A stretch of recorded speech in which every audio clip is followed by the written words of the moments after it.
I know YouTube, it's been a while since I dropped the video, but I'm back and I'm here to talk about some wrestlers that right now just feel like they have no sense of direction. They're lost. To preference before I continue with this video, these aren't wrestlers that you're not happy with the storyline that they're in, like LA Knight. A lot of people would say he's kind of lost in the shuffle, but it's obvious there's a storyline with him in the Vision right now, even though I don't like where they're headed because it looks like he's about to get buried by Brock Lesnar soon. But that's a convo for another day. Let's talk about these guys and gals that definitely should be doing a whole lot more, but seems like they're doing a whole lot of nothing right now.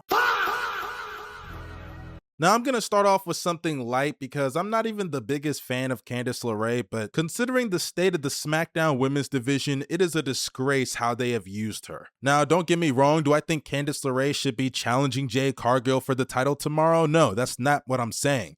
But considering just how weak, especially the mid-card is in the SmackDown women's division, I don't understand how Candace LeRae being a valet for Johnny Gargano and Tommaso Ciampa, at least before Ciampa left for AEW, was the best they could come up with for her. She should be down there in the mid-card. She could be a United States champion. I mean, how many times do we got to get the same iteration of Giulia, Chelsea Green, Michin, B-Fab, when you have Candace LeRae, who I think could have a couple of really good matches with Giulia? Candace LeRae in NXT had some great matches if you go back and watch her run there. And on top of that, she's a solid promo. She can talk. She has some charisma and character. But it's like ever since they found out she was married to Johnny Gargano, they got to keep her at the hip of this guy. Don't get me wrong, though. I do like the pairing of her and Johnny, but she should still be able to go out there and do her own thing as a singles performer.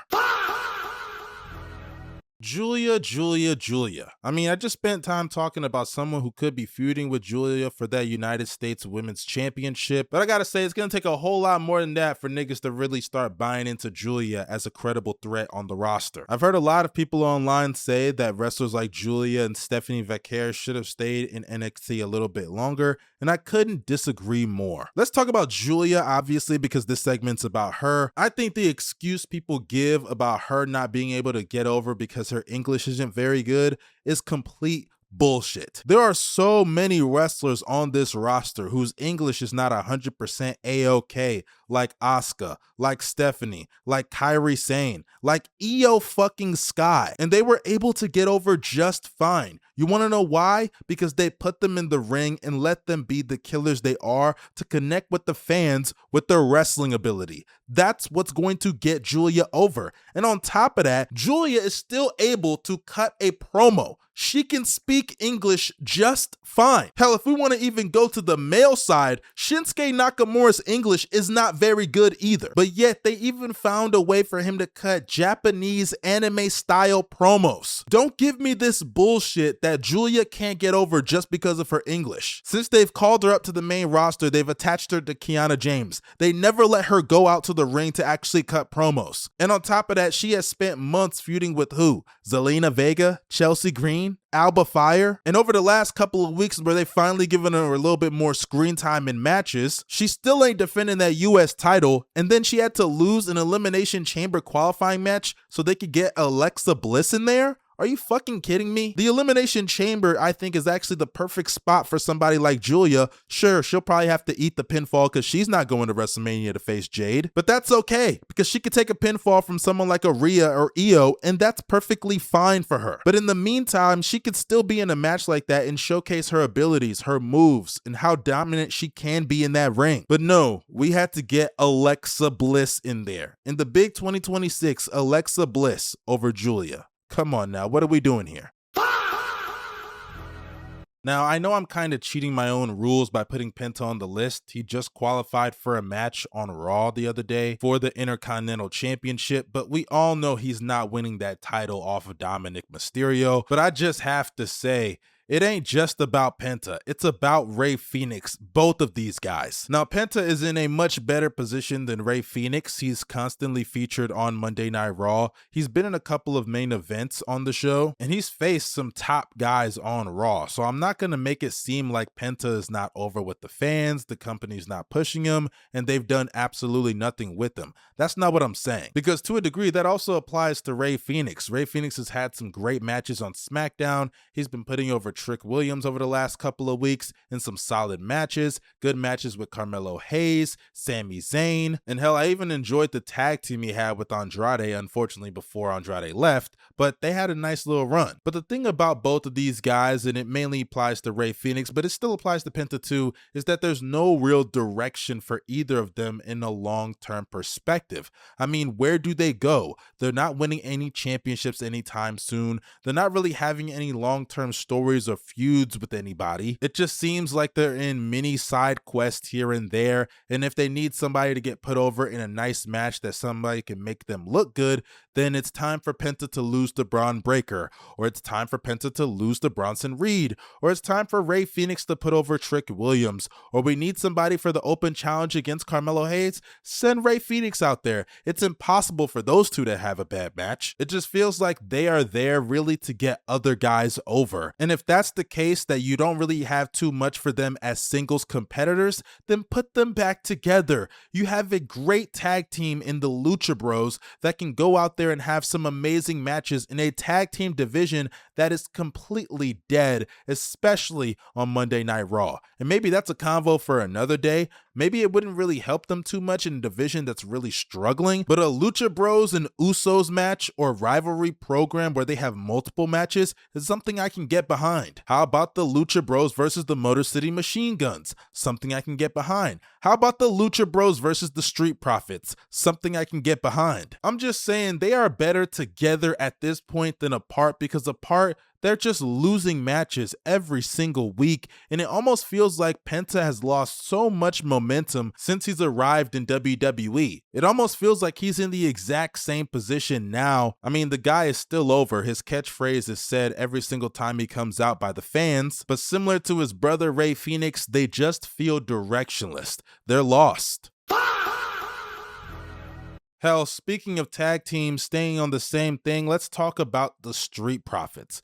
I mean, my God, what the hell happened to the Street Profits? I haven't seen these motherfuckers in months. Ever since their match, I think at Clash in Paris with the Wyatt Six, they haven't been on TV in a long time. And look, this is mainly really about Montez Ford, because I'm gonna be real, I like Angelo Dawkins, but when I look at that team, I see Montez Ford as someone that can be a legitimate single star for them. And unfortunately, knowing WWE and their history, and Triple H's history to be specific, of slow burning everything, these motherfuckers may never break up for the next 3 to 4 years. They'll tease it, don't get me wrong, they've already teased it multiple times, but they're never actually going to break up. I mean, hell, even A-Town Down Under, we never really got an official breakup of those two, and now they're both back on TV, seemingly forgotten that they were ever even a tag team. And I feel like that's probably going to happen to the Street Profits. They're probably just going to show up on TV. Angelo Dawkins is going to be doing his own thing on Raw, and Montez Ford's going to be on SmackDown doing his own thing there,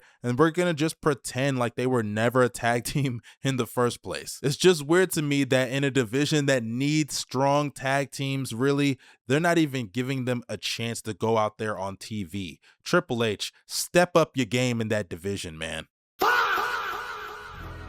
Now, I have to be honest with y'all, Damian Priest is a weird scenario to me, because on one hand, when he became the World Heavyweight Champion, I really thought he was coming into his groove towards the end of his reign in that feud he had with Gunther, because before then, it kind of felt like he was an afterthought in a lot of the rivalries that he was a part of. When he feuded with Drew McIntyre, he almost came second fiddle to Drew versus CM Punk at one point.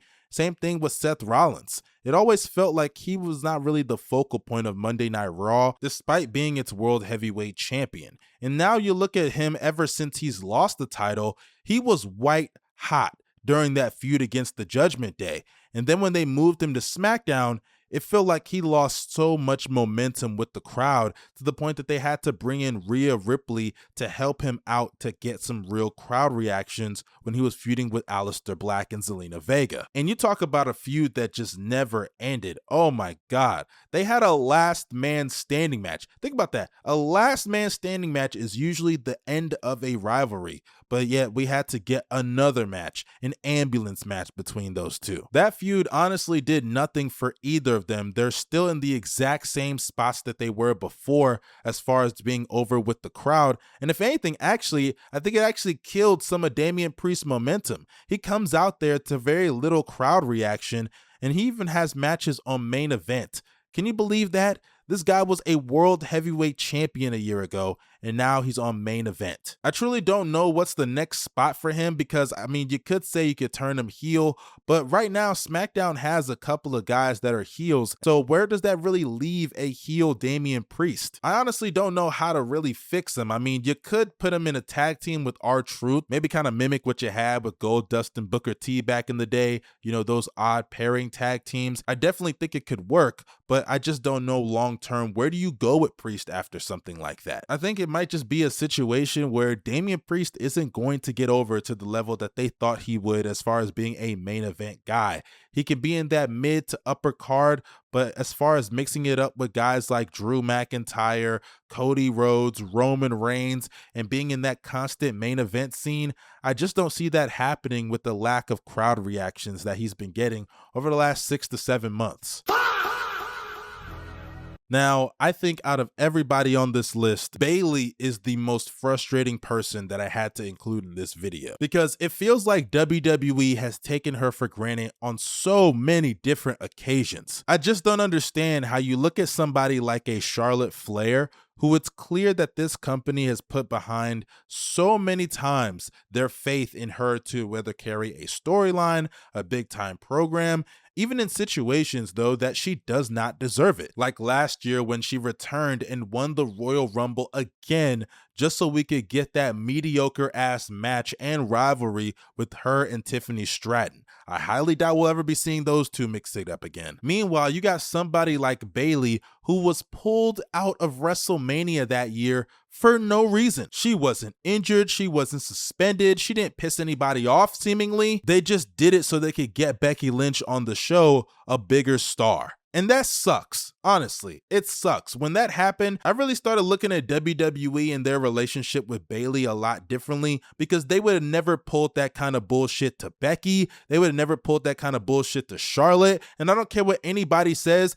Bayley should be treated in the same reverence and respect as a lot of the OG top women wrestlers on that roster. This is somebody that has history of paving the way for so many women's wrestlers that come up today. I mean, if you go down to NXT, you know how many of those superstars are going to say they were inspired by someone like a Bayley and Sasha Banks in NXT and when they had their matches like their Iron Woman match. But yet we got to do things like tease Bayley having a character shift of her having split personalities. That was really interesting. I was really excited to see where that was going to go, but seemingly they just dropped it for no reason. Again, I'm gonna say they would never do this to Charlotte. They would never do this to Becky. And hell, if Sasha Banks came back tomorrow, they would not do that bullshit. So why treat Bayley like that? This is a woman that's a solid promo, better than most that you have on the roster, has proven she can work in the ring consistently and have banger matches night after night after night. And on top of that, she has proven herself over the last decade plus of being one of the best women's wrestlers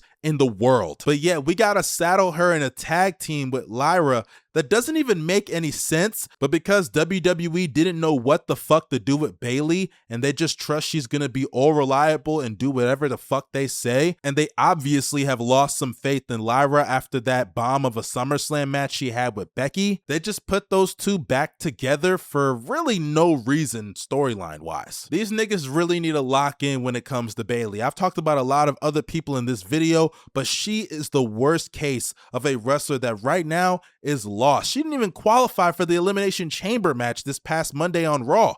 Can you believe that? They're gonna put Charlotte and Alexa in that fucking match, but we ain't gonna have Bayley, y'all, because we just can't have nice things. Oh God, whatever, man. Fuck these niggas.